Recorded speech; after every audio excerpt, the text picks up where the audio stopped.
Picture this. You're sitting in your living room, your friend says something funny, you laugh, genuinely, loudly, and somewhere nearby your dog stands up, walks over, and pushes itself directly between the two of you. Most owners read that as cute, attention-seeking, a little needy maybe. They're wrong. What just happened inside your dog's brain has almost nothing to do with sound or excitement energy.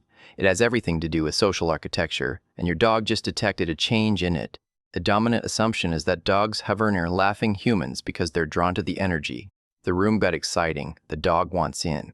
Simple, opportunistic, emotionally shallow. Behavioral science does not support this.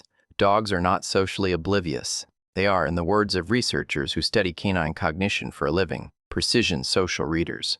The belief that they don't process exclusion isn't based on evidence. It's based on the human preference to believe that animals feel less than they do. That preference is not neutral. It leads owners to misread some of the most consistent behavioral signals their dog will ever send them. Here's what's actually happening. Your dog has a functional social evaluation system. It tracks attention distribution within its group, meaning it monitors continuously who is interacting with whom and at what emotional intensity. Research from the University of Portsmouth demonstrated that dogs exhibit jealousy-adjacent behaviors that are neurologically distinct from general excitement responses, including specifically when their owners direct positive social affect toward other humans. This isn't the dog reacting to a loud sound. The neurological signature is categorically different. When you laugh with another person, your dog's social monitoring system registers what researchers call a shift in group attention topology. The two laughing humans have formed a temporary closed social unit. Your dog didn't get excluded from a noise. It got excluded from a social event, and its brain flagged that as a relevant, response-requiring situation. The behavioral sequence that follows is measurable, and it runs in phases. In the first 5 seconds, the dog orients toward the sound source. Ears forward, body still. It's not reacting yet, it's assessing. Between 5 and 20 seconds, it approaches and attempts physical insertion, typically moving between the two laughing individuals, not toward one of them. That positioning is not random. It's disruption of the closed unit. If ignored, somewhere between 20 and 60 seconds, escalation begins, pawing, nudging, vocalizing, displacing objects nearby. These are attention-seeking behaviors, but they are specifically socially motivated. They track the humans, not the room. And if the dog is still excluded past 60 seconds, one of two things happens: a low-grade arousal loop or withdrawal. That withdrawal is the response most owners never notice, and it's the more psychologically significant one. When a dog repeatedly fails to re-enter the social group, it doesn't just give up. It relocates to a position where it can maintain visual monitoring of the group while displaying subtle stress indicators, lowered head position, slow tail movement, reduced blink rate. Behavioral researchers identify this pattern as a social demotion response. The dog hasn't stopped paying attention. It has recalibrated its perceived position in the group hierarchy based on the data it just collected. That's not jealousy. That's not neediness. That is a cognitive and physiological response to social exclusion.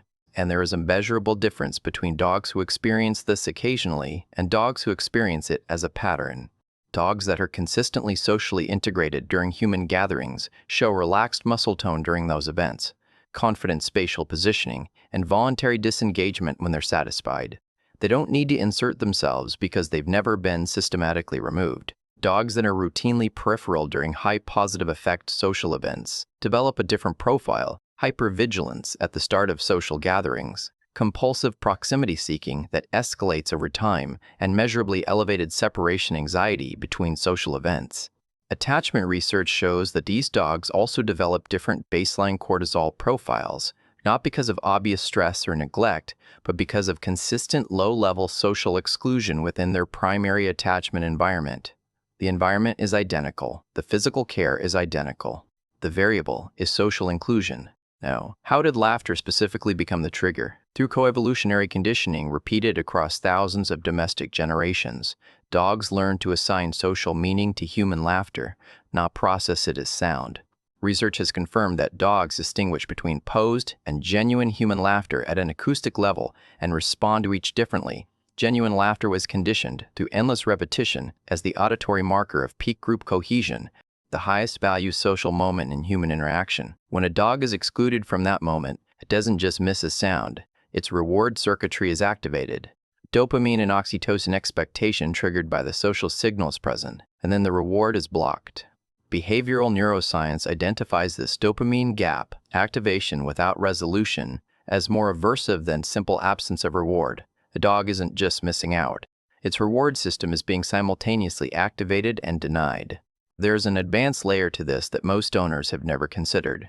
Dogs possess what researchers call third-party social awareness, the capacity to observe social interactions between other individuals and draw conclusions about their own relational status from those observations. A landmark study from Kyoto University demonstrated that dogs adjust their behavior toward third parties based on witnessed social exchanges, not direct interactions with themselves. They are modeling the social network around them. When your dog watches you laugh deeply with another person, it is not observing sound and movement. It is updating its internal model of where it ranks in your social world. Two common responses to this behavior actually make it worse. The first is labeling it jealousy and finding it mildly amusing. Jealousy is imprecise. What the dog is processing is social exclusion, a distinct cognitive emotional state that, in comparative psychology research, activates overlapping neural pathways with physical pain in mammals. The dog pushing into your laughter is not performing jealousy. It is attempting to exit a neurologically aversive state. The second is the standard behavioral advice: send the dog to its place when guests are present. This recommendation, applied during positive social gatherings, consistently reinforces the association between human group joy and dog exclusion. Over repetition, it deepens the social demotion response, not prevents it. The dog learns with behavioral precision that peak owner happiness coincides with its removal from the social space. The correction is architectural, not dramatic. First, establish a social anchor, a trained cue that invites the dog into the social space with a defined calm role before the exclusion sequence initiates, not during the escalation phase, before it. Second, use micro-inclusion events. Brief moments of eye contact, touch, or verbal acknowledgement directed at the dog during social gatherings. These break the closed social unit signal before the dog's monitoring system flags it as exclusion. Third, eliminate contrast conditioning. A dog that receives intense owner attention when alone, then near zero attention during social events, doesn't experience the contrast as normal variation. It experiences it as a recurring social demotion event. The contrast itself amplifies the response. And when insertion behavior does occur, redirect it with a calm release cue, not spatial removal. One communicates a boundary, the other communicates demotion. Here is what this means for how you understand your dog. Your dog is not a peripheral observer of your human relationships. It is an active participant in a social monitoring system sophisticated enough to track attention distribution, detect exclusion, and recalibrate its own status based on observed data. Every time you laugh with someone else, your dog is not simply hearing happiness. It is collecting information about where it stands. Owners who understand this stop seeing the hovering as nuisance behavior. They start recognizing it as the most honest feedback their dog can give them about whether it feels it belongs. Next time you laugh with someone in your home, don't acknowledge your dog, just watch what it does in the first 30 seconds. Does it approach, freeze, or withdraw? Tell me exactly what you observe in the comments. And if you want to understand the next layer, what your dog is actually tracking when you talk on the phone, that video is next.